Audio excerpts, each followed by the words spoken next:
Okay, so we're on the top side of the engine now. We're looking down at the crankshaft pulley. We're going to turn the pulley so that the timing mark on the pulley lines up with the 0 on the front engine cover. So we'll do that now.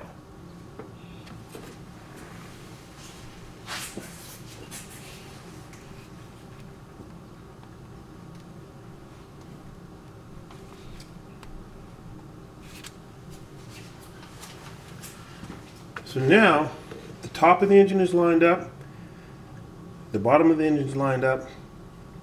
Now you can take the crankshaft pulley off, the front engine cover off again, and install the timing belt.